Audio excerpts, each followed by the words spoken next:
We are looking at feasts today. So we're going to start our teaching morning with the feast of the Lord's Supper. So that's what we come here today. Once a month we do this. It's a great thing. And then we'll look at some of the larger feasts of Israel. That's what we're going to start today. So this is a feast that Jesus instituted for us so that we'll remember. He said, do this in remembrance of me. And it's not something that we take lightly. If you're visiting with us, you're warmly welcome to join us. If your motivation and your heart is to celebrate with us what Christ has done for us on the cross, and to remember and to put back in the forefront of our minds what it is he's done for us. Let me set the context, and this is really important and very seldom talked about. It's the fact that Passover was what they were celebrating in the upper room when Jesus instituted the Lord's table. They were celebrating Passover. And Passover is the very famous exit of Israel from Egypt, being freed from the enslavement of Egypt, metaphorically, us being freed from the slavery of sin. But they are coming out of Egypt in Passover, and during this upper room event where they have a meal, they have a very specific order of service of the meal. It's called a Passover Seder. And to this very day, they do that. When Jews have their Pesach, their Passover celebration, they have actually a little religious order of what they read as they go through the meal. And in it, it deliberately reminds them of aspects of being in slavery in Egypt and being freed from that slavery. And that's what the Passover is all about. So in the middle of that celebration, Jesus is with his apostles, and they're celebrating the fact that the Passover lamb who was slain, whose blood was put on the doorposts of the house in order to have God's wrath pass over that house, to pass by that house. They're celebrating the fact that they have life in the face of God's judgment of all mankind, not just Egypt. And they're saved by the sacrifice of this lamb. And in the middle of this celebration, the real Passover lamb, Jesus, is in their midst. That's the lamb that was slain in the past, was meant to prefigure the fact that Christ himself would die on our behalf, and his blood would mark us so that the wrath of God would pass by us, because he took the wrath of God on our behalf. And that's what we celebrate in communion. So it makes sense that would be in the context of the Passover meal. So Jesus is in the upper room with his apostles during that day. It's less than a day from being crucified. And they are celebrating being freed from the slavery of Egypt, and that God himself, at great cost, took them out of that enslavement. And then Christ, in the middle of that, took the bread during that time. And the bread was on the table. It was a standard part of the Passover. In fact, it's a celebrated part of the Passover, because if you remember in the Passover story, they had to leave Egypt really quickly so that the bread that they made to feed them on the road couldn't have time to rise. So it was actually an unleavened bread. But they would take that bread during the Passover meal, and Jesus took that bread, and instead of saying, this is what our ancestors ate on the road as they left Egypt, he raised the bread and he said something really unusual, very common to us, but very unusual to their ears. He says that this is my body that is broken for you. So let's take this together in remembrance.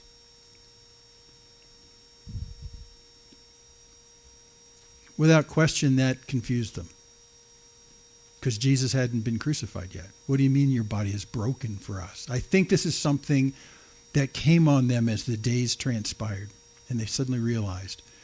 The meal went on in a standard way, and the Pesach Seder went on in a standard way, and they got through the large meal in the middle, and then after the large meal in the middle, it's a real meal, was some more of this religious ceremony about what happened during the Passover. On the table there was wine as well that's used over and over again, actually many times during the Seder. And Jesus did another unexpected thing, which is very usual for us now. He took the cup that had that wine in it and said something that was not only out of order for what the Seder said, but it was radically out of order from the entire Old Testament perspective. In Jeremiah 31, it talks about a new covenant, not like the covenant that they broke, God says, when they left Egypt, but a new covenant where I'll take my laws, and instead of writing them on stone, I'll write them on their hearts, and they will all know me. So when they hear this word, new covenant, that's called Brit Hadashah, they hear this and they go, wait a second, that's promised at the end of time. That's promised as this age comes to an end and we have fellowship with God in his new kingdom. That comes way at the end of things. And then Jesus took the cup from the Seder meal and said, astonishingly so, that this is the new covenant in my blood. Let's do this in remembrance of him.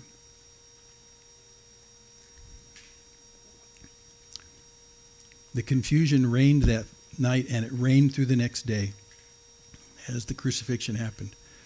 But the truth about what he was communicating was absolutely crystal clear. The Passover lamb that was slain, that protected Israel from the wrath of God in their own sin, the blood of which was shed, was given to them that they might find life in the face of death because of sin. And on the cross, we find exactly the same thing. And we remember.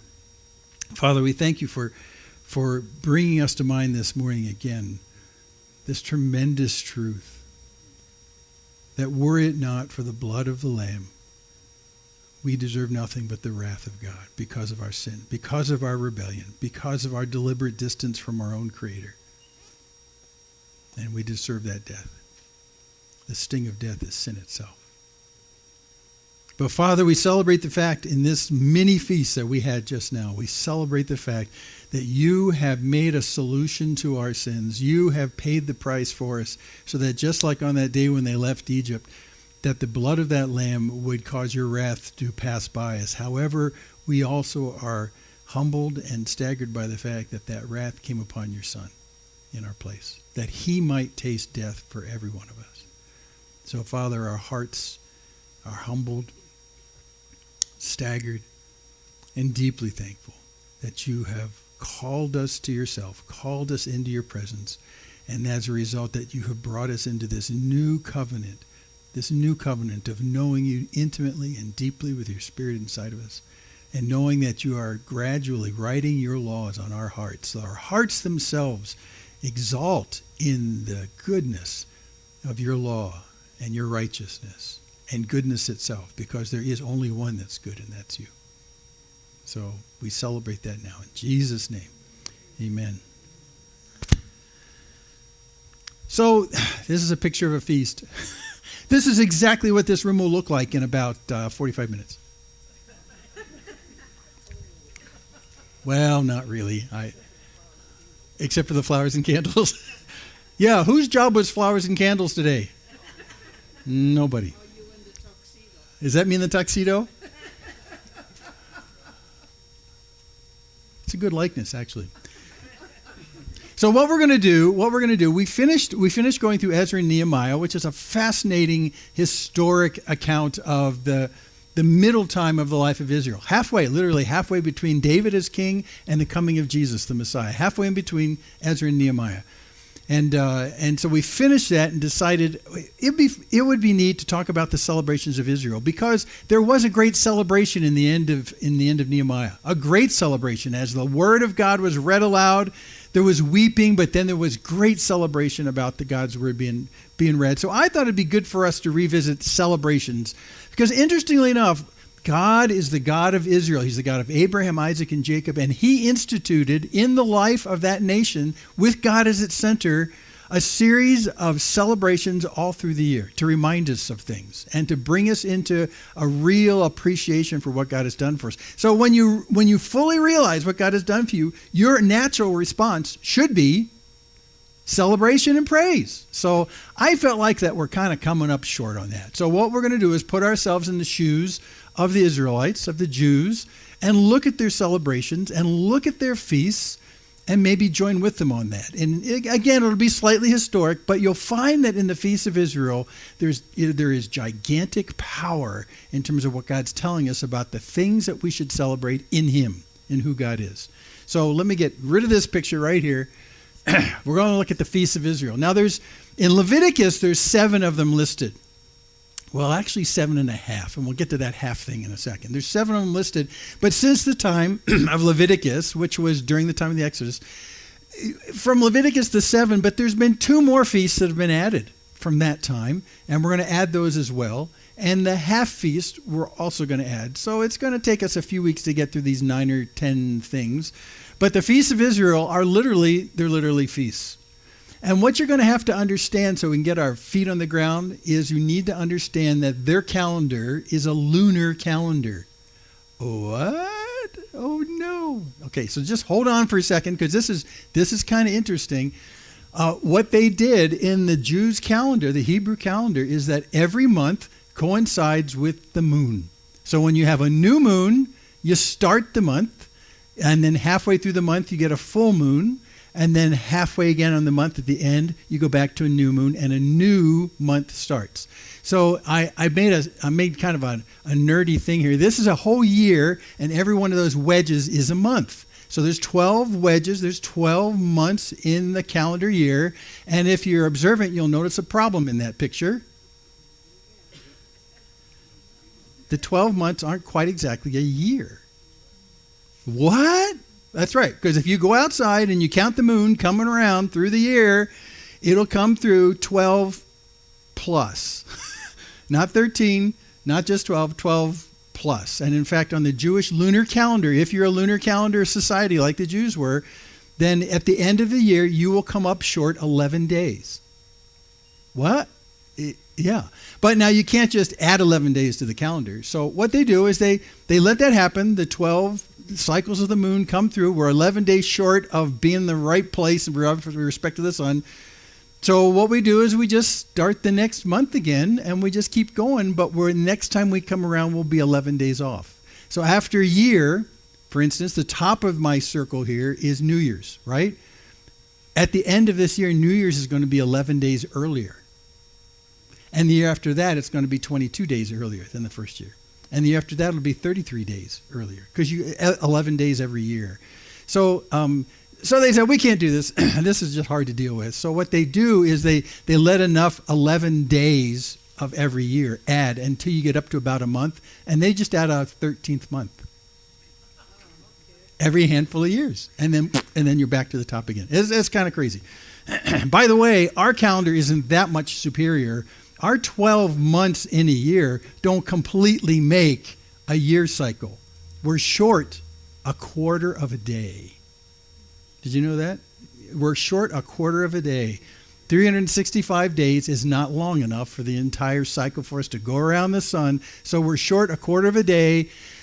Next year, New Year's will be a half a day earlier. The year after that, it'll be 3/4 of a day earlier. The year after that, it'll be a day earlier. So what do we do? Leap year. Right.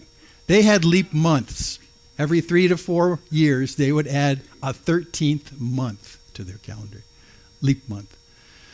Okay, you got to know this in order to do this, the feast, because the feasts were stuck on the calendar of Israel in a specific place, a specific day every time. So let me show you what we're going to do.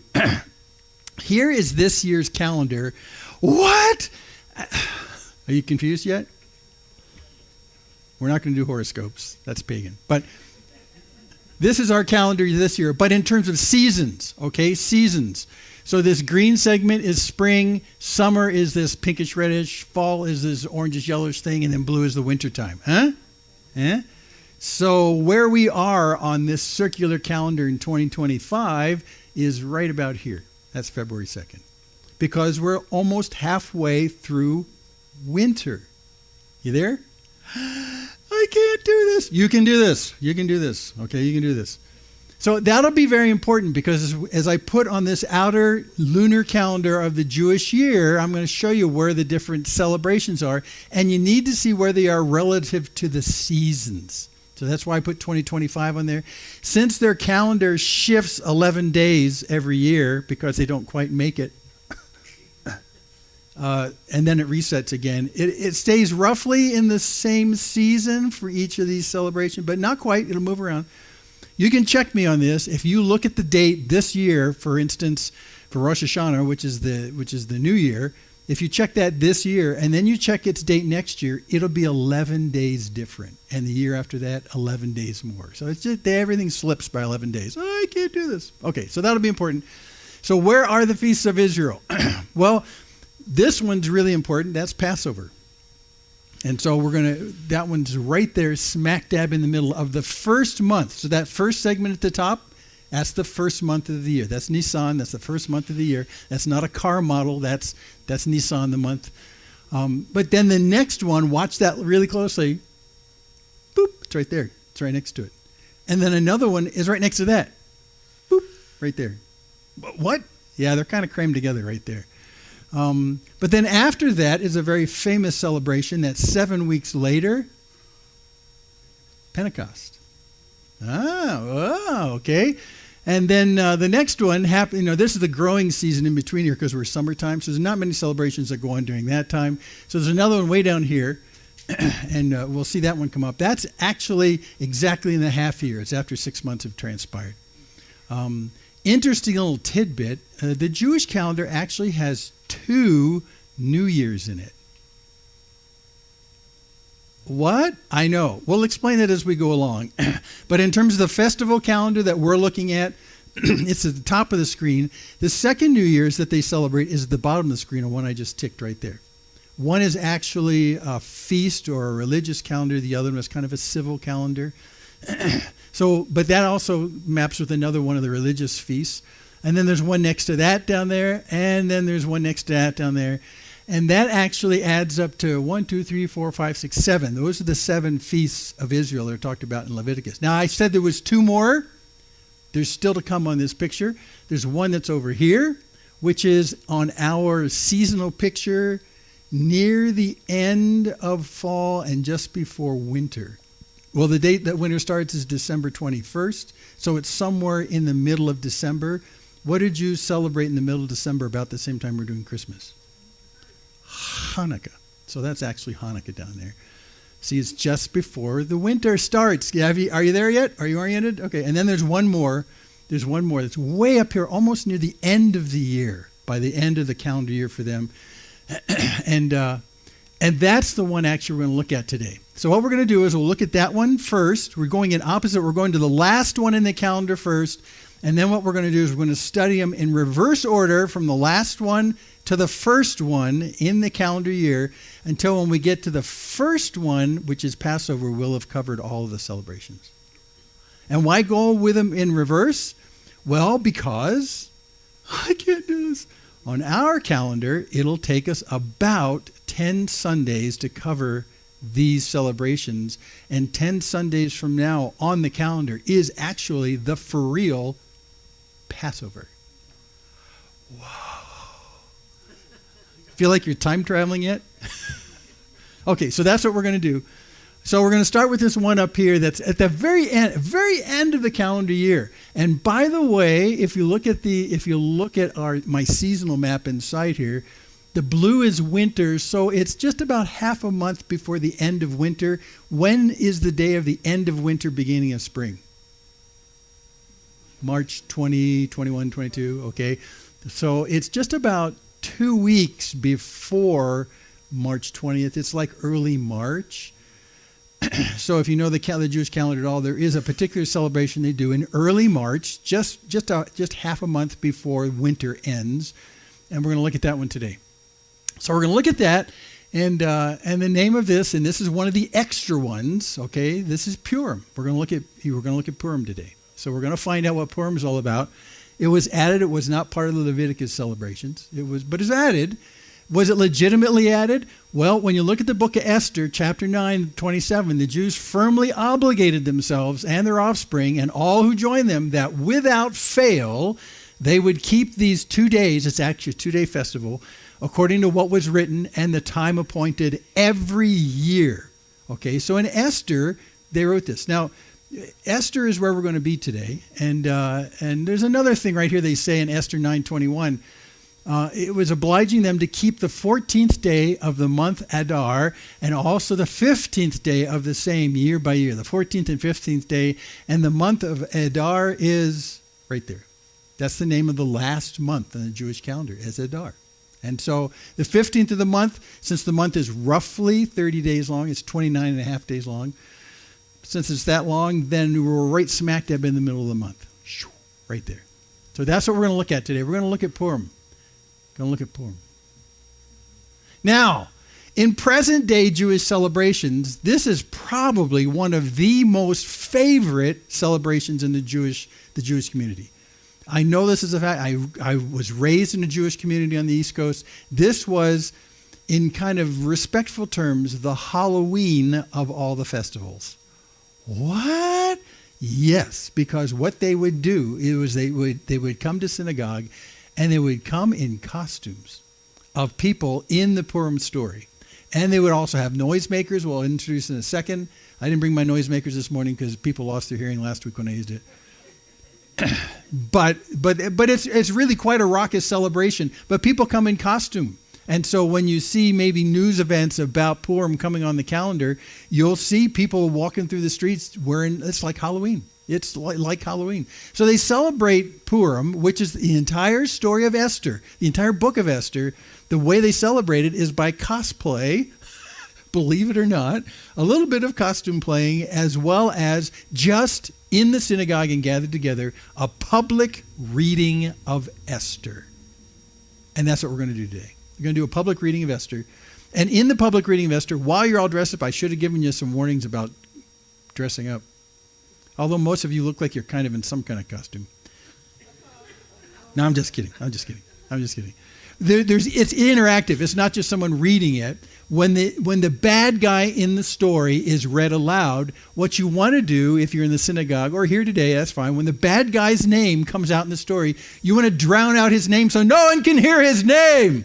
So we'll just boo today, unless you brought a noisemaker or an air horn. Scott, did you bring your air horn? Oh, darn. That was great the year we did this, and Scott's back there going, ah! That was really fun.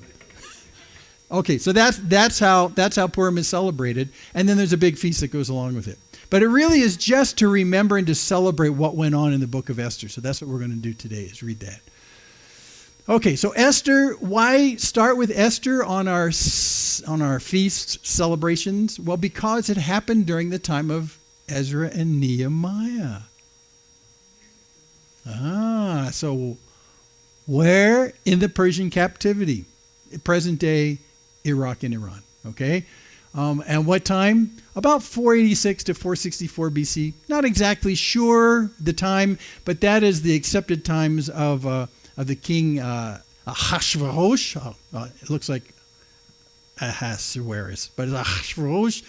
That's the time of his. So in our story of Ezra and Nehemiah, remember Ezra build the temple, Nehemiah build the wall in Jerusalem. The wall was finished in 516. We're very certain of that date. So 516 is about 30 years before Ahasuerus became king. So somewhere we are here maybe 3 or 4 decades after the temple is finished. That's sort of where we're at. But we're smack dab in Persia, right? The stories we've been reading in Ezra and Nehemiah, we're smack dab in there. And here are some of the Jews that were dispersed into the country of Persia, originally taken by Nebuchadnezzar when Babylon came into town, pulled them away, took them over there to the Mesopotamian Valley, and then all of a sudden the Babylonians got taken over by the Persians, and then they got taken over by the Medes. But anyway, the Jews are still stuck there. The Jews are stuck in this region of the Tigris-Euphrates River Valley in Mesopotamia, under the Persians, and this is the story of Esther inside that context. Okay? So I'm going to read this for you, and you can participate, you can boo. Who's the bad name that you want to boo? Haman. Tepid. We'll get there. Haman. There we go. Okay. Are you ready? We're gonna go through this and just listen. This was meant to be read aloud, like almost the entire Bible had been always intended to just be read aloud. Because during the times anciently, there weren't that many literate people, except the religious professionals, so everything was read aloud. The Gospels, most certainly, were written to be read aloud. Paul's letters, we know, were meant to be read aloud. So, I'm going to read aloud Esther. You ready? So here's an outline. So here's the outline. The queen is replaced. Now in the days of Ahasuerus, I practiced that. My apologies. In the days of Ahasuerus, who reigned from India to Ethiopia. Now get that in your mind. From India to Ethiopia. That's how big the Persian kingdom was. Millions of people. It's over 127 provinces. Anyway, in those days, the king sat on his royal throne in Susa, the citadel. Susa is in present-day Iraq, down near the Persian Gulf. We did a lot of fighting down there. in Susa, in the 3rd year of his reign, he gave a feast for all his officials and servants and the army of Persia and Media and the nobles and the governors and the provinces. They were all before him. And while he showed the riches of his royal glory and the splendor and pomp of his greatness for many days, actually 180 days. That's a party. That's not in here, by the way.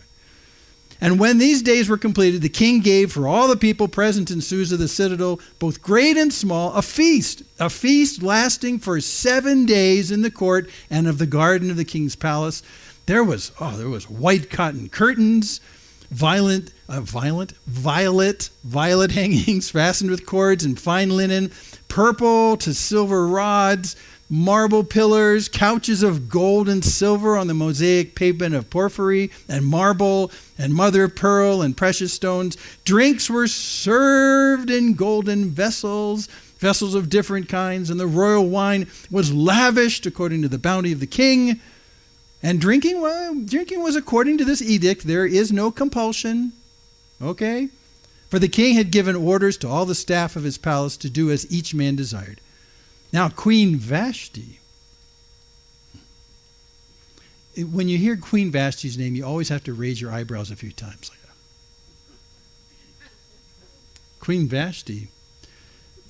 She also gave a feast for the women of the palace that belonged to King Ahasuerus. So on the 7th day, feast is ongoing. On the 7th day, when the heart of the king was merry with wine, he commanded Mehuman, Biztha, Harbona, Bigtha, Abitha, Zethar, and Carcass, the 7 eunuchs who served in the presence of King Ahasuerus. He told them to bring Queen Vashti before the king with her royal crown in order to show the peoples and the princes her beauty, for she was lovely to look at. And she said, over my dead body. Oh, she didn't say that. I added that. Sometimes I kind of lose it. But Queen Vashti refused. She refused. She refused to come to the king's command delivered by the eunuchs, who all said that to her. At this, the king became enraged, and his anger burned within him.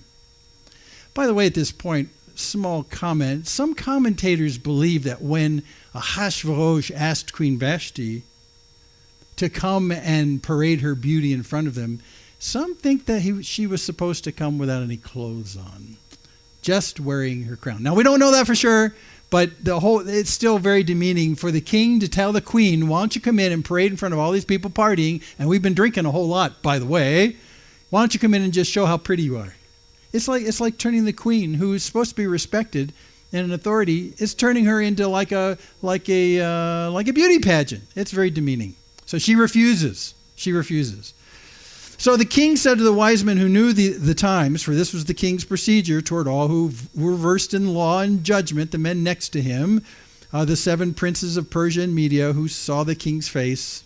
He said to them, according to the law, what is to be done to Queen Vashti because she has not performed the command of King Ahasuerus delivered by the eunuchs?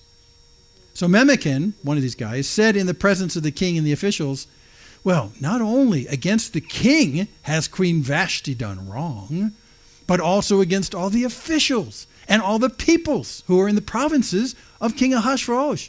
For the queen's behavior will be made known to all women, causing them to look at their husbands with contempt. Since they'll say, well, King Ahasuerus, he commanded Queen Vashti to be brought before him, and she didn't come.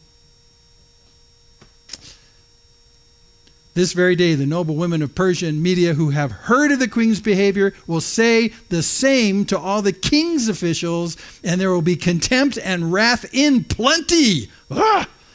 If it please the king. If it please the king. Let a royal order go out from him, and let it be written among the laws of the Persians and the Medes, so that it may be not be repealed, that Vashti is never again to come before King Ahasuerus. And let the king give her royal position to another who's better than she. So, when the decree made by the king is proclaimed throughout all his kingdom, for it's, a vast kingdom, all women will give honor to their husbands, high and low alike. You can cheer or boo at different parts of this if you like as well, to counteract Michael's here. But anyway, so this advice pleased the king. Yeah. It pleased the king and the princes. And the king did just as Memucan had proposed. He sent letters to all the royal provinces, to every province in its own script, and to every people in its own language. Remember, India to Ethiopia, right? To every province in its own script and their own language, that every man be master in his own household and speak according to the language of his people. You are masters in your household. I'm not hearing any cheering or booing here. Well, it's the king's order after all. You know. Well, yeah. So, can you imagine being in the kingdom between India and Ethiopia and getting a letter? And it's the king says the man's in charge in our house.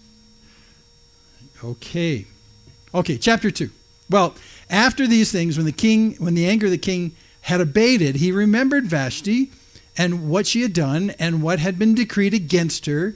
And then the king's young men who attended him said, let beautiful young virgins be sought out for the king, and let the king appoint officers in all the provinces of the kingdom to gather all the beautiful young virgins to the harem in Susa, the citadel, that's the capital, under custody of Hegai, the king's eunuch, who's in charge of the women. Let their cosmetics be given to them. Let the young women who pleases the king be queen instead of Vashti.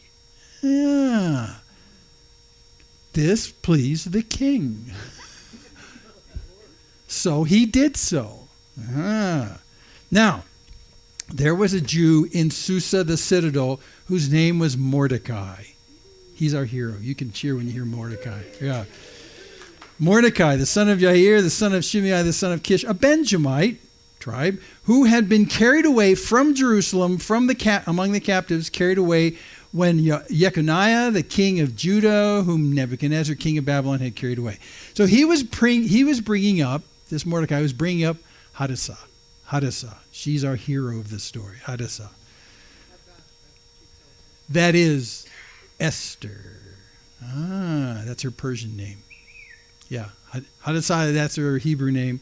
The daughter of his uncle, for she had neither father nor mother. And this young woman had a beautiful figure, was lovely to look at, and when her father and her mother died, Mordecai took her as his own daughter. So when the king's order and his edict were proclaimed, and when many young women were gathered in Susa the citadel in custody of Hegai, Esther also was taken into the king's palace and put in custody of Hegai, who had charge of all the women. And the young women pleased him and won his favor, and he provided her with cosmetics and her portion of food, and with 7 chosen young women from the king's palace, he advanced her and the young women to the best place in the harem. Esther, she had not made known her people or her kindred. And she didn't say she was Jewish. For Mordecai had commanded her not to make it known. And every day Mordecai walked in front of the court of the harem to learn how Esther was and what was happening to her. After all, he was taking care of her. Now, when the turn came for each young woman to go into King Ahasuerus after being 12 months under the regulations for the women, since this was a regular period of the beautifying, 6 months with oil of myrrh, 6 months with spices and ointments for women. By the way, that's how you do it, ladies. I don't know what I'm talking about. So after the 12 months, when the young women went into the king in this way, she was given whatever she desired to take with her from the harem to the king's palace. And in the evening, she would go in, and then in the morning, she would return to the second harem of custody of Shagaz, the king's eunuch, who was in charge of the concubines. And she would not go into the king again unless the king delighted in her, and she was summoned by name. So when the turn came for Esther,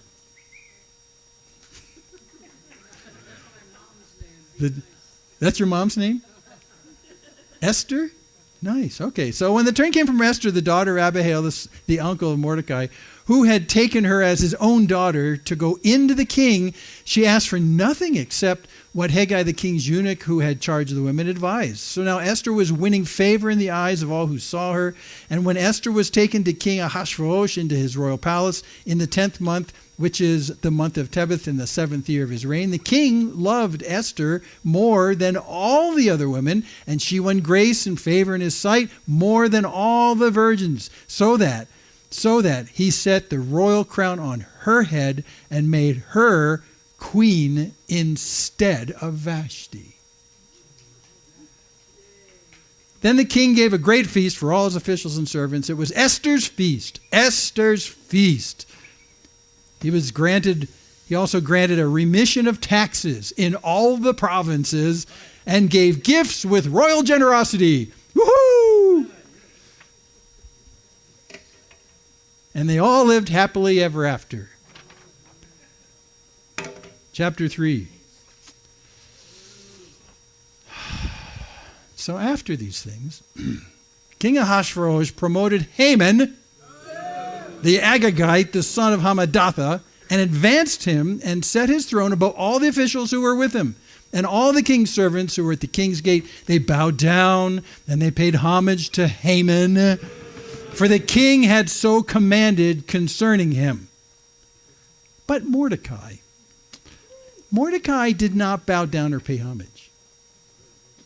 Then the king's servants who were at the king's gate said to Mordecai, "Why do you transgress the king's command?" And when they spoke to him day after day, he would not listen to them.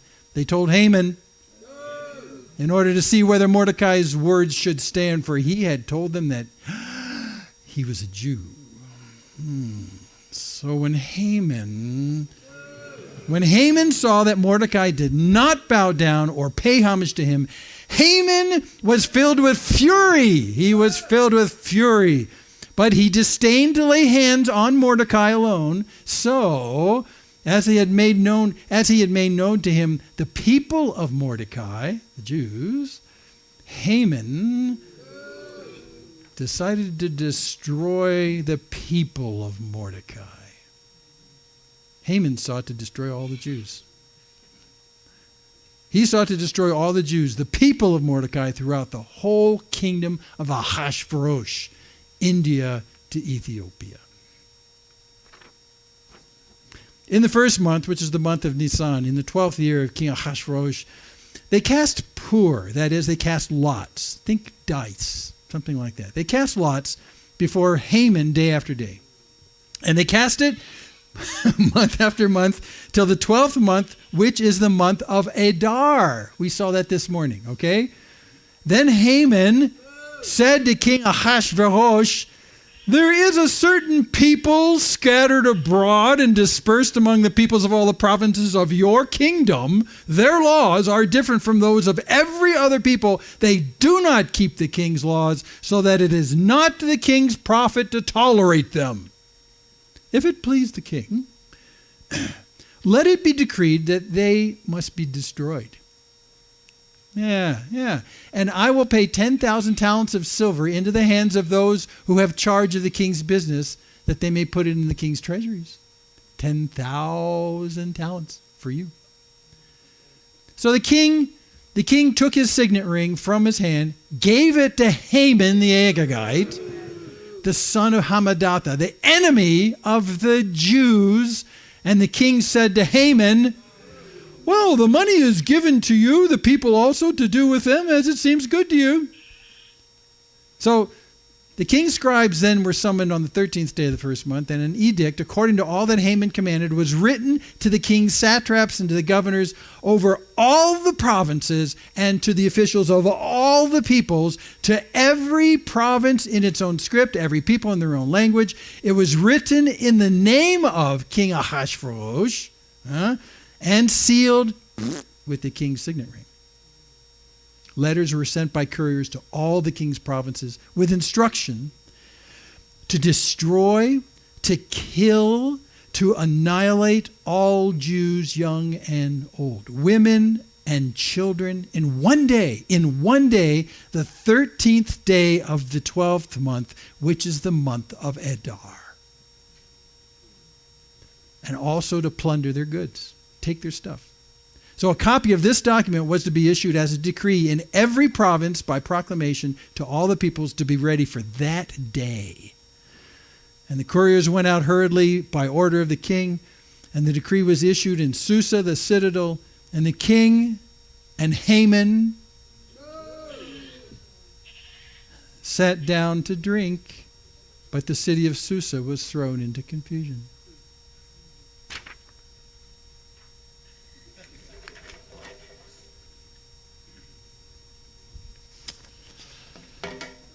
Yeah, so when Mordecai learned all that had been done, Mordecai tore his clothes, put on sackcloth and ashes, went out into the midst of the city, and he cried out with a loud and bitter cry. He went to the entrance of the king's gate, for no one was allowed to enter into the king's gate clothed in sackcloth. And in every province, wherever the king's command and his decree reached, there was great mourning among the Jews, with fasting and weeping and lamenting, and many of them lay in sackcloth and ashes.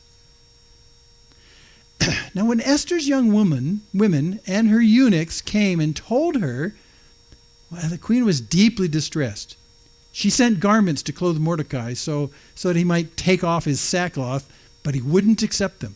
And then Esther called for Hathach, one of the king's eunuchs who had been appointed to attend her, and ordered him to go to Mordecai to learn what this is and why it was happening.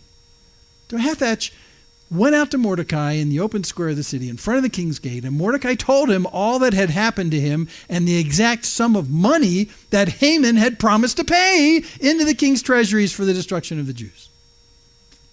Mordecai also gave him a copy of the written decree issued in Susa for their destruction, that he might show it to Esther and explain it to her and command her to go to the king to beg his favor and plead with him on behalf of her people. On behalf of her people.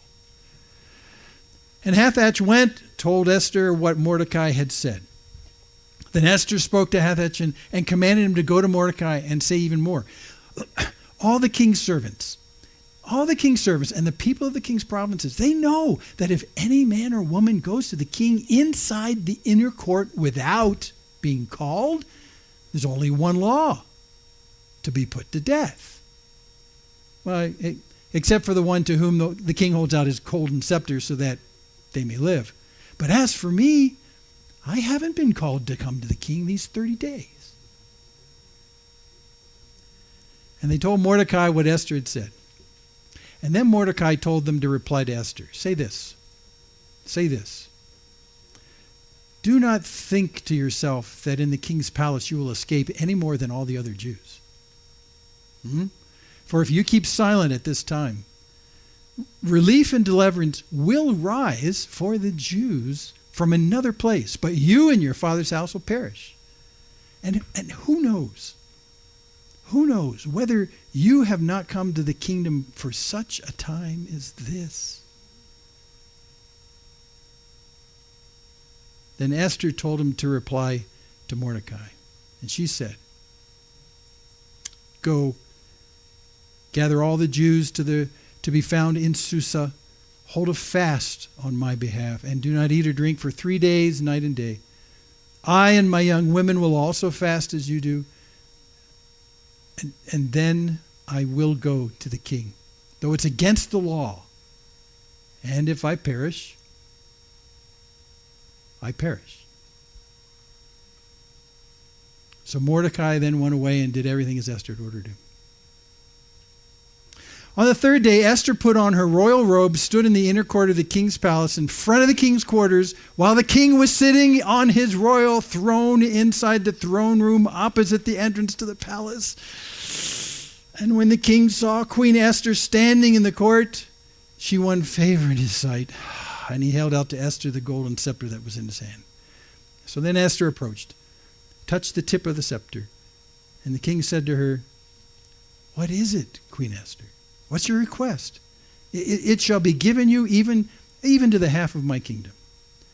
And Esther said, well, if it please the king, let the king and Haman come today in a feast that I've prepared for the king. She kind of choked. Then the king said, oh, well, bring Haman quickly so that we may do as Esther has asked. So the king and Haman came to the feast that Esther had prepared, and as they were drinking wine after the feast, the king said to Esther, okay, what is it you wish? It shall be granted you. What's your request? Even to the half of my kingdom it shall be fulfilled. So Esther answered,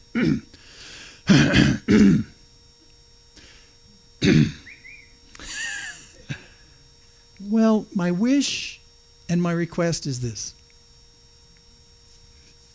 If I've found favor in the sight of the king, and if it please the king to grant my wish and to fulfill my request, let the king and Haman come to a feast I'll prepare for them tomorrow, and I'll do as the king has said. Joke number 2. Well, after Haman went out that day, joyful and glad of heart, but when Haman saw Mordecai in the king's gate, that he neither rose nor trembled before him, he was filled with wrath against Mordecai. Wrath. Nevertheless, Haman restrained himself and went home, and he sent and brought his friends and his wife Zeresh.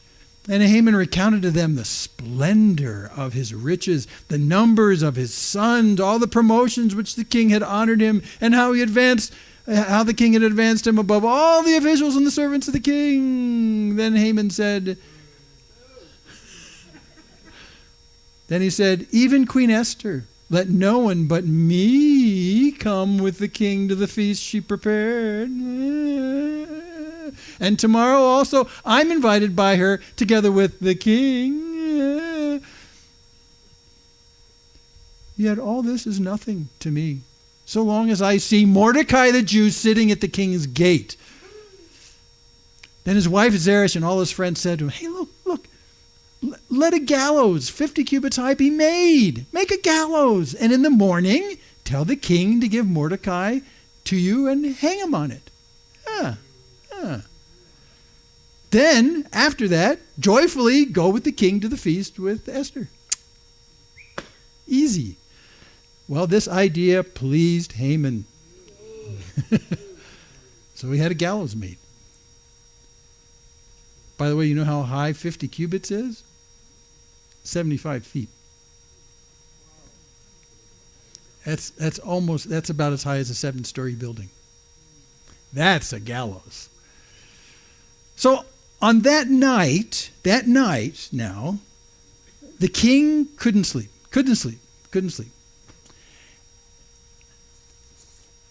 And he gave orders. Hold on. I need to do a recap back here. And he gave orders to bring the book of the memorable deeds, the chronicles that they read before the king. And what the king read there was something I forgot to read. Okay? This is what happened. Now, when the virgins were gathered together the second time, Mordecai was sitting at the king's gate. Remember that? And Esther had not made known her kindred or her people, the Jews, as Mordecai had commanded her. For Esther obeyed Mordecai just as when she was brought up by him. And in those days, as Mordecai was sitting at the king's gate, Bigthan and Teresh, 2 of the king's eunuchs who guarded the threshold, became angry and sought to lay hands on King Ahasuerus. And this came to the knowledge of Mordecai. And he told it to Queen Esther. And Esther told the king in the name of Mordecai. And when the affair was investigated and found to be so, the men were both hanged on the gallows, and it was recorded in the book of the chronicles of the presence of the king. Mordecai stopped a coup. Now on this night before the next day feast, he couldn't sleep. And he's reading that book of chronicles. And it was found written there how Mordecai had told about Bigthana and Teresh, 2 of the king's eunuchs who guarded the threshold and who had sought to lay hands on King Ahasuerus. It's going to be a coup. And the king said, well, what honor or distinction has been bestowed on Mordecai for this great thing? I mean, the king's young men who attended him said, well, nothing's been done. And the king said, well, who's in the court? Now Haman, who had just entered the outer court of the king's palace to speak to the king about having Mordecai hanged on the gallows that he'd prepared for him. And the king's young men told him, well, Haman's here and standing in the court. And so the king said, well, let him come in. Let him come in. So Haman came in, and the king said to him, what should be done? What should be done to the man whom the king delights to honor? Yeah. And Haman said to himself, wow, whom would the king delight to honor more than me? Yeah. So Haman said to the king, well, for the man whom the king delights to honor, let royal robes be brought, which the king has worn, and the horse that the king has ridden, and on his head a royal crown. Yeah, that's a ticket. Yeah, do that. Oh, and let the robes and the horse be handed over to one of the king's most noble officials, and let them dress the man whom the king delights to honor, and let them lead him on a horse through the square of the city, proclaiming before him, thus shall it be done to the man whom the king delights to honor. Then the king said to Haman, hurry, take the robes and the horse as you said, and do so to Mordecai. What? To Mordecai, the Jew, who sits over there at the king's gate. Leave out nothing that you've mentioned. So Haman took the robes and the horse. Oh, we don't cheer for the horse. And the horse. And he dressed Mordecai and led him through the square of the city, proclaiming before him, thus shall it be done to the man whom the king delights to honor. Then Mordecai returned to the king's gate. But Haman hurried to his house, mourning and with his head covered. And Haman told his wife Zeresh and all his friends everything that had happened. And then his wise men and his wife Zeresh said to him, if Mordecai, before whom you have begun to fall, is of the Jewish people, you will not overcome him, but will surely fall before him. And while they were yet talking with him, the king's eunuchs arrived and hurried to bring Haman to the feast that Esther had prepared.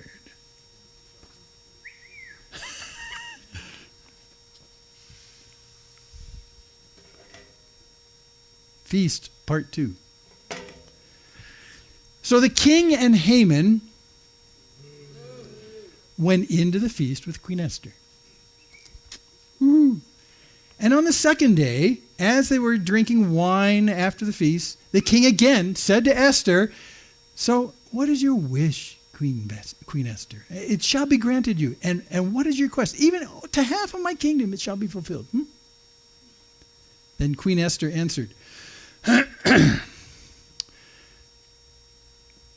If I have found favor in your sight, O king, and if it please the king, let my life be granted me for my wish, and my people for my request.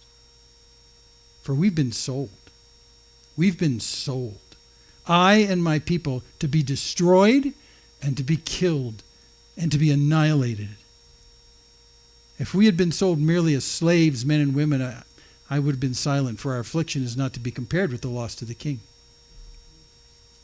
And then King Ahasuerus said to Queen Esther, who is he and where is he who has dared to do this? And Esther said, a foe and an enemy, this wicked Haman. And then Haman was terrified before the king and the queen. Terrified. And the king arose in his wrath from the wine drinking and went into the palace garden. But Haman stayed to beg for his life from Queen Esther, for he saw that harm was determined against him by the king. And the king returned from the palace garden to the place where they were drinking wine. As Haman was falling on the couch where Esther was, and the king said, "Will he even assault the queen in my presence, in my own house?" And as the word left the mouth of the king, they covered Haman's face. You know how like they put a hood over someone before they're executed? Then Harbona, one of the eunuchs in attendance of the king, said, "Moreover, the gallows that Haman has prepared for Mordecai," whose word saved the king, by the way, Mordecai saved the king, "is standing over at Haman's house, 50 cubits high." And the king said, hang him on that. So they hanged Haman on the gallows that he had prepared for Mordecai. And then the wrath of the king abated. And they all lived happily ever after.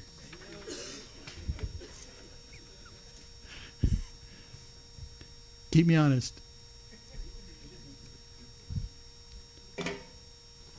Well, on that day, King Ahasuerus gave the queen the house of Haman. Yeah, who was the enemy of the Jews. And Mordecai came before the king, for Esther had told what he was to her. And the king took off his signet ring, which he had given to Haman, and he gave it to Mordecai. And they all lived happily ever after. Nope, there's more. And Esther set Mordecai over the house of all of Haman. Yeah. Then Esther spoke again to the king. She fell at his feet and wept and pleaded with him to avert the evil plan of Haman the Agagite and the plot that he had devised against the Jews. Well, the king held out the golden scepter to Esther. Esther rose and stood before the king, and she said, "Look, if it please the king, if I found favor in your sight, and if the thing seems right before the king, and I am pleased in your eyes, let an order be written to revoke the letters devised by Haman the Agagite and the son of Hammedatha, which he wrote to destroy the Jews, and who are in all the provinces of the king. How can I bear to see the calamity that is still coming to my people, or how can I bear to see the destruction of my kindred?" Well, King Ahasuerus said to Queen Esther and to Mordecai the Jew, "Behold, I've given Esther the house of Haman, and they've hanged him on the gallows because he intended to lay hands on the Jews. But, okay, you may write as you please with regard to the Jews in the name of the king, seal it with the king's ring, for an edict written in the name of the king and sealed with the king's ring, it cannot be revoked." So the king's scribes were summoned at that time. And before I go on, he said that these things written by the king and sealed by the king's ring cannot be revoked, including the one that has already gone out to the entire provinces. It cannot be revoked. So now what do? Death on a particular day, on the 13th of Adar, is still in process and cannot be revoked. Cannot be revoked. So the king's scribes were summoned at that time in the 3rd month, which is the month of Sivan, on the 23rd day, and an edict was written according to all that Mordecai commanded concerning the Jews, to the satraps, to the governors, to the officials of the provinces from India to Ethiopia, 127 provinces, to each province in its own script, and to each people in its own language, and also to the Jews in their script and their language. And he wrote in the name of King Ahasuerus and sealed it with the king's signet ring. And he sent his letters by mounted couriers, riding on swift horses that were used in the king's service, bred from the royal stud, saying that the king allowed the Jews, allowed the Jews who were in every city to gather and to defend their lives, for them to destroy, to kill, and to annihilate any armed force of any people or province that might attack them, children, women included, and to plunder their goods.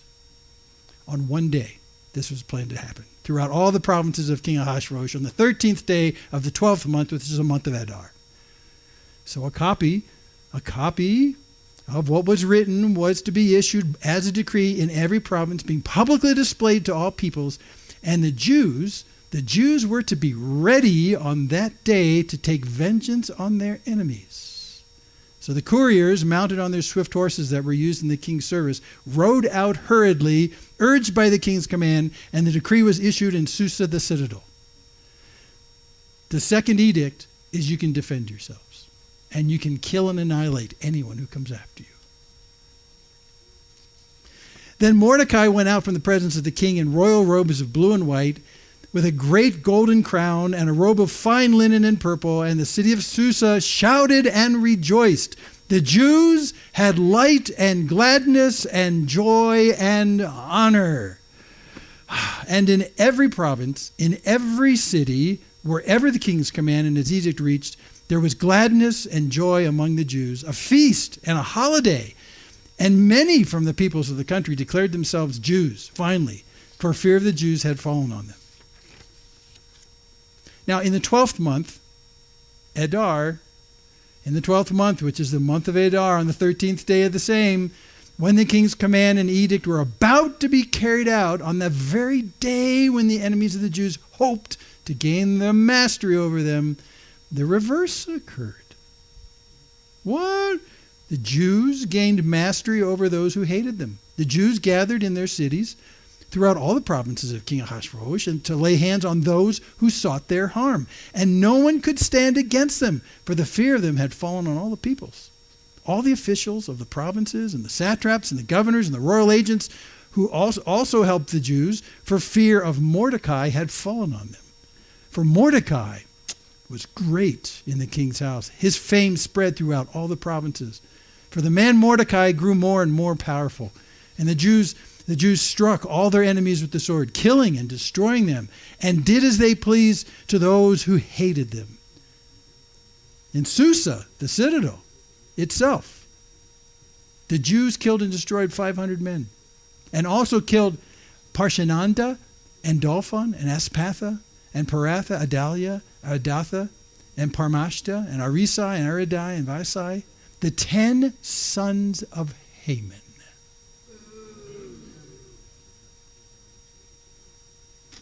The enemy of the Jews. But they laid no hand on any plunder.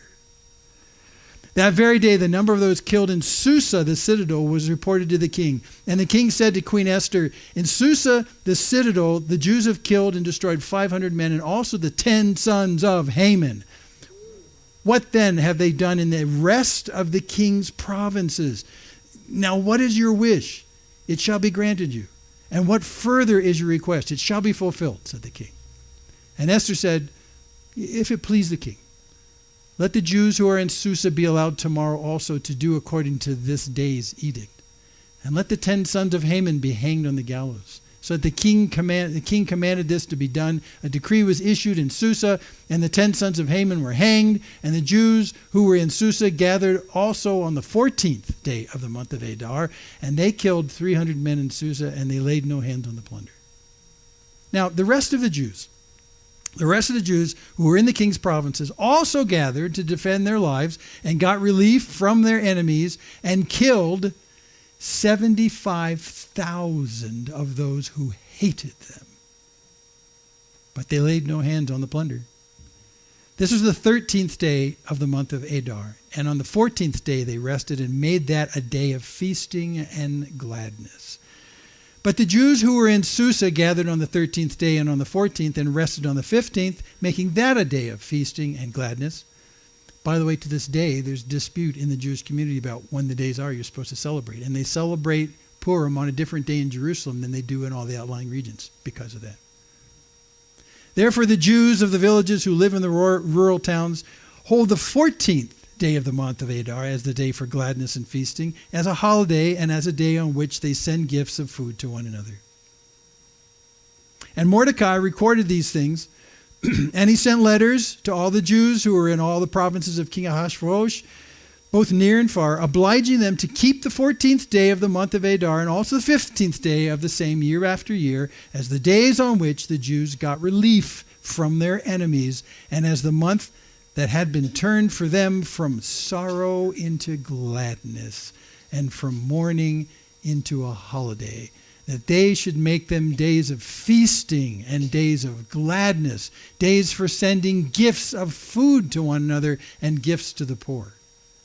So the Jews accepted what they had started to do and what Mordecai had written to them.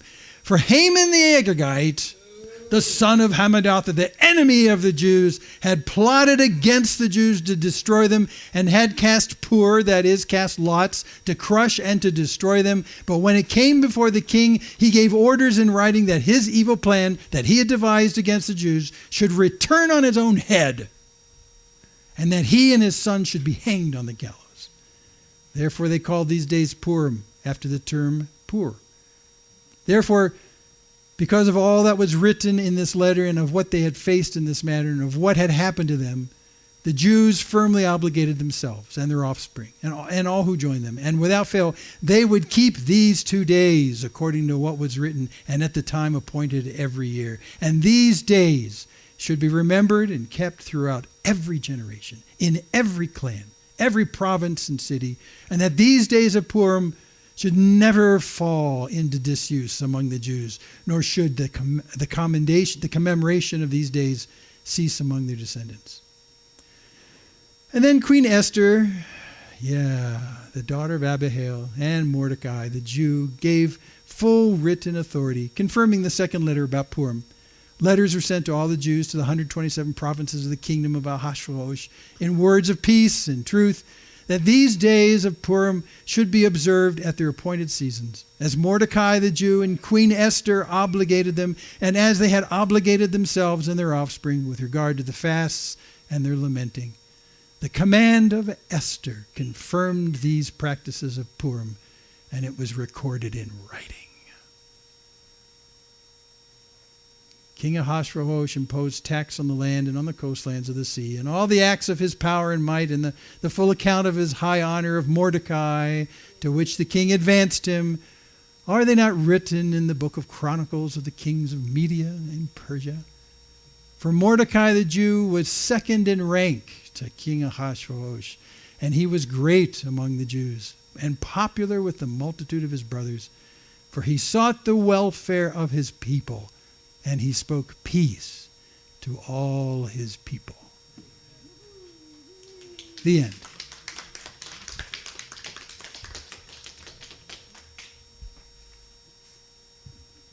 Let's do a little bit of thinking. This is a fascinating story in so many ways. But we'll make just a few points and then we'll quit because we're all hungry to feast. We want to celebrate Mordecai and Esther, Hadassah. Okay, one thing I want to point out, Mordecai's small duty to the king. So I almost didn't read it. It was the fact that, remember, he heard there was a plot against the king. And he decided to rat on the plotters, told Esther, Esther told the king came out, took these guys, hanged him. Now, you know, Mordecai is a Jew living in Persia. They're his captors in a real sense. Why would he do anything kind for the king of Persia, who is the captors? Why would he ever do that? And yet what we see throughout the entire story of this era in the life of Israel when they get taken into captivity, not only Mordecai did positive things in the community and for the king itself, but so did Daniel. Remember Daniel? He's in the same group as these guys. I mean, his skills were recognized by Nebuchadnezzar and he served. But he did something a little different than what happens here. Not only did he serve for the good of the kingdom of the Babylonians there, but he refused to violate any of his Jewish food laws. He refused to knuckle under and not operate as a Jew anymore. But he was still valued. Mordecai is kind of like that, but Mordecai was afraid to let anyone know that he was a Jew. Daniel just let it hang out. And of course, expectedly for Daniel, there were consequences to that. Remember the lion's den thing? So it was tough living as a Jew in Persia, first the Babylonian kingdom, but then in Persia. It was tough because living as a Jew, you were different in so many respects. And yet that doesn't change Mordecai and Daniel's idea that what they need to do is bring a blessing to the community in which we are enslaved. And that's just a gigantic point. It's a gigantic point because even if we find ourselves in this particular day living in places where people in charge are people that we really would rather not be associated with and we would rather not say I'm part of their community, We still need to serve for the best of the community. And in a real sense, you're not so much serving the king or the whoever's in charge in the place you are. You're serving the people that live in this person's kingdom. There's never a place in which, regardless of who's in charge of the place you live, that you should stop loving the people with whom you live. That was true for Mordecai. That was true for Daniel. And that should always be true for us. Now, interestingly enough in this story, what would have happened if Mordecai hadn't done that simple little kindness for the king? It would have wrecked the story. He would have been dead the next morning. Right? So that's another way of saying even the smallest kindnesses that we do, although they may be invisible and unseen by anyone else, they may play a more pivotal part in the timeline of God's plan for that community than you can ever understand. Nothing is insignificant in what you do, reflecting the goodness of God where you are. Nothing is insignificant. God sees it. Go ahead. Same happened with Joseph. Same thing happened with Joseph. Yeah, very true. Regardless of who is ruling, you serve in kindness and love for the people around you. It has a huge impact. Huge impact. Now let me look at, I'll call her Hadassah for a second because that's her Jewish name, and I prefer to call her that. Esther is her Persian name, but she had some compromise. So I'm just going to say this straight out because this is, remember I talked about Daniel resisting the Persian culture?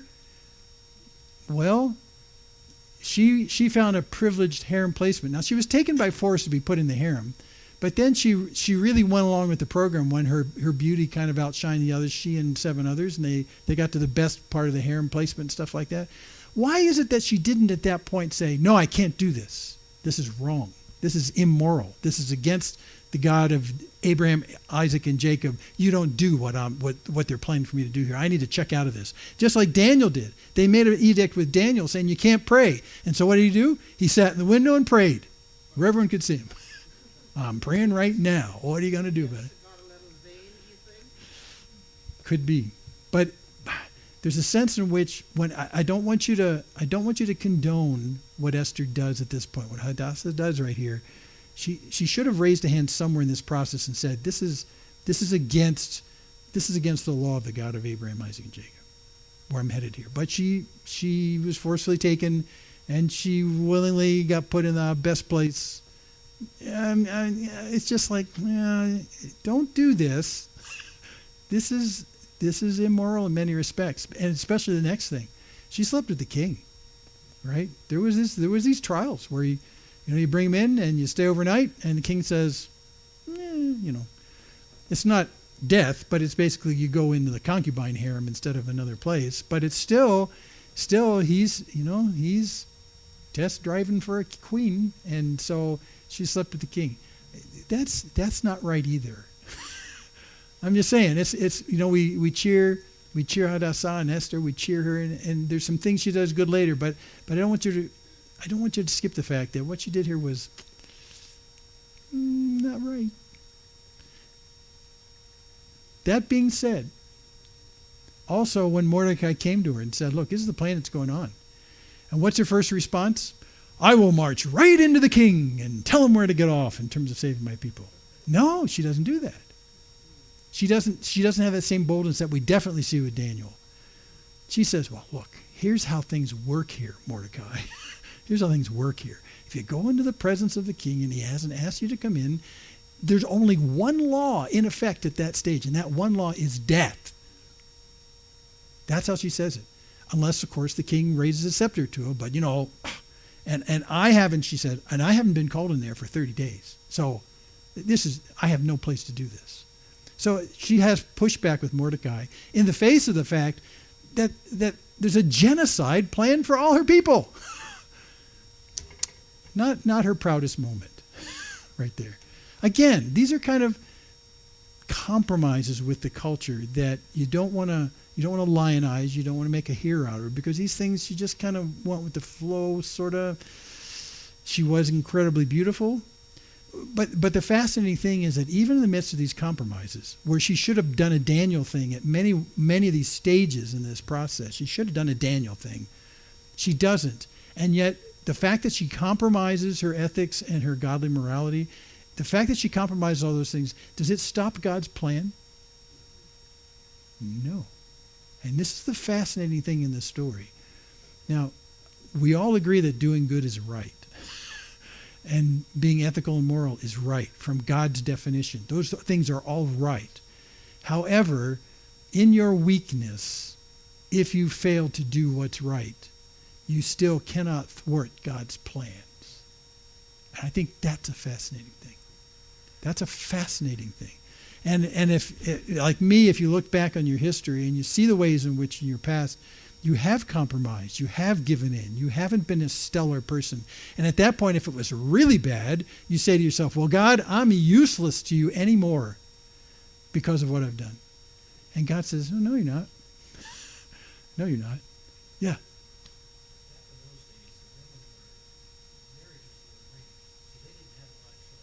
Didn't have much choice.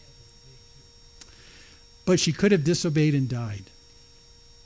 And that's what I'm saying. Maybe, She was probably very quiet and shy and right? not well educated. But I still will maintain she compromised. She could have pulled the plug at any part of this. I will not do that. Daniel said, I'm not going to eat that food. Daniel said, I'm still going to pray. And he knew that at every juncture this could probably bring his death. And they tried. She could have too. So I'm just saying, although the culture was very Persian and she didn't have too many degrees of freedom, she still could have stood up and said, that's it, no more. I'm not heading in this direction. And that would have been the end. But fascinatingly enough, even though she did compromise, God gets his way even more so. That's just a fact. I just want you to notice that as we go along.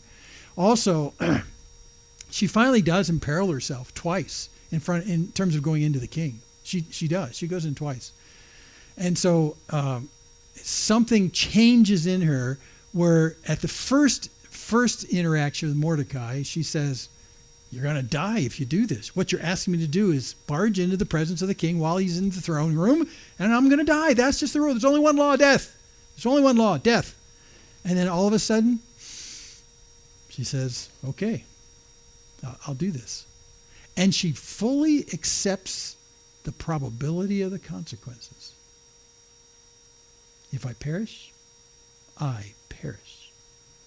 Well, she went all Daniel on us. So there is change in the life of Hadassah, who's named Esther. There is life that changes as a result of the tough things we go through, even changes that happen as a result of compromises and failures on our part. God still uses them to change us. It's a remarkable thing because literally in the space of one page, she goes from, well, I don't know, I'm going to die. And then she says, if I perish, I perish. And it's a very short conversation. It's fascinating. One other point. Did you know that God's not mentioned once in this story? What? I never read his name once. He was never even referred to. Isn't that fascinating?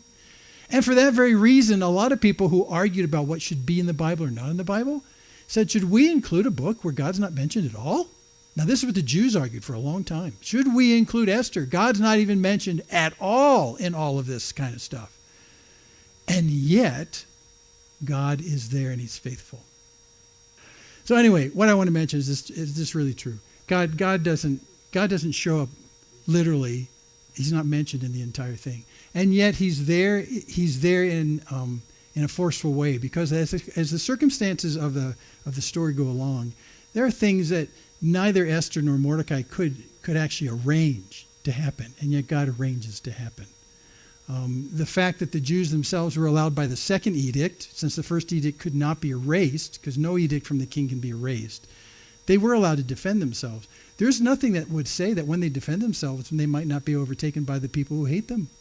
But they overcame all the people who hated them. So that was a remarkable thing. So anyway, God, who's unseen in all this, and still he's faithful. So from the Jewish community over the years, they said, God is in the book of Esther. He's just not mentioned verbatim. And this actually brings up an interesting speculation, and this is speculation, is the fact that the story of Esther does not deliberately mention the name of God because it circulated in Persia for the Jews, and they didn't want the mention of God to antagonize their Persian captors. And yet, if you were a Jew, you could read the story and you could see God active. But God's not legitimately mentioned. So, okay. We'll just finish with a few quotes because these went past pretty fast. But actually, they are so famous. They are so famous that anyone who knows the Old Testament knows these quotes and knows exactly where they come from. These are not out of the ordinary. Mordecai himself, remember he said this in chapter 4? If you keep silent at this time, he's talking to Esther, relief and deliverance will rise for the Jews from another place. Now, what's he talking about? He understands by faith that God has not abandoned Israel. He knows that they are going to be saved by the God of Israel, even though there's a dictate for genocide from India to Ethiopia for their death. And yet Mordecai knows that they will be saved. He's just saying to Esther, if you're not the one who does it, God will still save them. Oh, how does he know that? Well, because he understands the God who said to Israel, I will never leave you nor forsake you. And he also knows that this Persian captivity is something that's temporary. If he understands the writings of Jeremiah, as Daniel did, it's only 70 years, and God's going to bring us back to the land. So he hasn't abandoned us, but he has separated from us for a while. So is it going to be possible for God to bring us back to the land after the 70 years if we're all genocided? No. So Mordecai knows. He's just saying to Esther, if you're not part of the plan, God's going to figure out another way. So here's the deal. He's got another place, that salvation. But you and your father's house will perish in this process if you do not be part of this process. I mean, you're going to die because you're a Jew as well. And then he says, and who knows, and this is famous, who knows whether you have not come to the kingdom for such a time as this? Now, this brings up a fascinating kind of concept. Is it actually possible that for us, that there's going to only be one point in your life in which God has great things planned for you? Now, I need to qualify this just a little bit. But what I'm saying is that for Esther and what for Mordecai is saying, it could very well be that the life of Esther from beginning to end was important for this one moment in time, for such a time as this. Could it be that God has created Esther Hadassah? He created her for this moment in particular. Now, it doesn't mean that she doesn't have impact in all the rest of the span of her life, and I'm not saying that. But what I'm saying is that in God's economy, that would be enough right there. The one thing. That would be enough. How do you know that all the things that we've gone through, all the things that have happened from here, and even that are going to happen, how do you know that from God's perspective, that the pivot point, the fulcrum of all the history of my people are focused on you, Esther, engaging right now, and that's the one thing you were created for? And that could very well be the case. A lot of us look at our lives and say, well, do we have an impact for God? Will we glorify God? It could very well be that you come to one point in your life where you'll do something that God says, that's enough. Well done, good and faithful servant. Yeah, it could very well be the case. There's the case of the blind man in John, and he's healed by Jesus, and Jesus very, very seriously says that for this moment, this man was born blind. You mean all that lack of utility through all those years, and it was all for this moment? It's all for this moment. So in God's economy, that's a good trade. That's a good use of you and I. So pray that God will glorify himself through you, but it may only be one particular moment that's worth everything in your life. And that's the fascinating thing about this, is that when it comes to glorifying God and who he is, you may only get one really good chance. So every opportunity that comes across, make it that one. And for Esther, he says, this is your chance. Let's do this. Okay, one other set of quotes, and this comes on the same page, and these come from Esther. She says, I and my young women will also fast as you do. Then I will go to the king, though it's against the law. And if I perish, I perish. Two of the most famous lines in the entire Old Testament. For such a time as this, if I perish, I perish. Pivotal in all of this. And when I look at that, I look at Esther as the Persian name she has. I prefer when I read this at this point in the story to go back to her original name of Hadassah because that's her Jewish name. She's actually operating here like a Daniel. Finally, Do you know what the meaning of that name? I forget. I was going to look it up. Do you remember? Myrtle. Okay, Myrtle. That was Dorothy's grandmother's name. Yeah, it's a plant. Yeah. And we're going to leave it at that. So every year when Jews get together and they celebrate Purim, they celebrate this entire story by reading it end to end, just like we did this morning, celebrating the good and shouting against the bad. And the fact that in the midst of a culture that may be completely whacked out in terms of God's provisions, that we can live in a way that glorifies who God is, even though to the outsiders, to those outside the community of faith who look in at what's going on, they may not see God, but for those of us who understand God in his hand, we see him and he's there and he operates fully and he's never given up. He's always faithful. That's what they celebrate. Okay, let's pray and then we'll move toward lunch. Father, we thank you for your word. It's just a fascinating place to be and it changes our hearts. And Lord, we pray that that like Mordecai and Esther, that you would use us in powerful ways in a fallen culture, that you would glorify yourself through the simple things that we do, and that because of our faithfulness, many would understand your faithfulness and the determination of your love for them. So we thank you for this story now. And Father, as we come to lunch today, as we feast here, we feast to celebrate who you are. We feast together to celebrate that you're the God who never leaves us nor forsakes us. We feast today because your love has been manifest in our life, not because we're worthy of it, but because you yourself have died on our behalf. And so we feast because we feel like we've won the lottery of the universe, that God and creator of all things loves us, draws us into his presence, and desires us to know him.